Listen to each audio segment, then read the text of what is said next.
দিন দিন বেড়ে চলেছে ক্যান্সার রোগের প্রবণতা।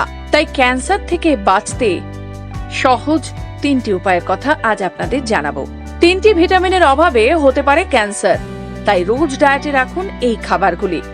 বর্তমানে ক্যান্সারের চিকিৎসা ও ওষুধ বেরিয়েছে, তবে চিকিৎসা শুরু হতে দেরি হলে রোগীকে বাঁচানো কঠিন। এছাড়া চিকিৎসা অত্যন্ত ব্যয়বহুল, তাই ক্যান্সার আজও মারণ রোগ। গবেষণায় দেখা গিয়েছে শরীরে 3টি ভিটামিনের অভাব হলে ক্যান্সারের ঝুঁকি বেড়ে যায়। যদিও বর্তমানে ক্যান্সারের ওষুধের সাহায্যে অনেক মানুষই সুস্থ হয়ে উঠছেন, তবুও বলি আমাদের তরফ থেকে আমরা চেষ্টা করব আমাদের শরীরে যাতে এই ভিটামিনগুলোর অভাব না থাকে। শরীরের যে কোনো অংশে ক্যান্সার হতে পারে।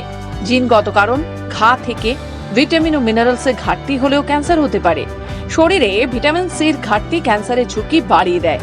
ভিটামিন সি অ্যাসকর্বিক অ্যাসিড নামে পরিচিত। শক্তিশালী অ্যান্টিঅক্সিডেন্ট বৈশিষ্ট্য এই ভিটামিন কোলাজেন সংশ্লেষণ, ক্ষত নিরাময় এবং রোগ প্রতিরোধে গুরুত্বপূর্ণ ভূমিকা পালন করে। এই ভিটামিনের ঘাটতি খাদ্যনালী, পাকস্থলী এবং ফুসফুসের ক্যান্সারের ঝুঁকি বাড়িয়ে দেয়। রোগ প্রতিরোধ ক্ষমতা গড়ে তুলতে ও ক্যান্সারের ঝুঁকি কমাতে বিশেষজ্ঞরা ভিটামিন সির সমৃদ্ধ খাবার যেমন দুধ, দুগ্ধজাত দ্রব্য, লেবু, টমেটো, গাজর, তেঁতুল ইত্যাদি টক জাতীয় খাবার খাওয়ার পরামর্শ দিয়ে থাকেন। ভিটামিন সি ছাড়া ভিটামিন এ এর সঙ্গেও ক্যান্সারের যোগ রয়েছে।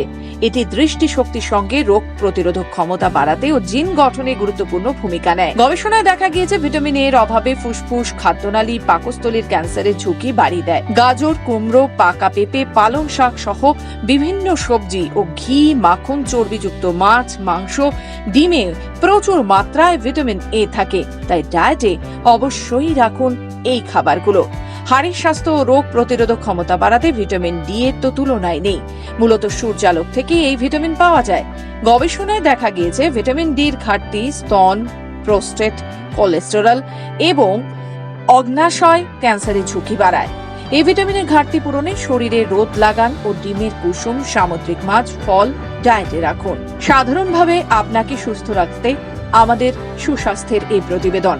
আরো বিশদ জানতে হলে অবশ্যই বিশেষজ্ঞের পরামর্শ নিন।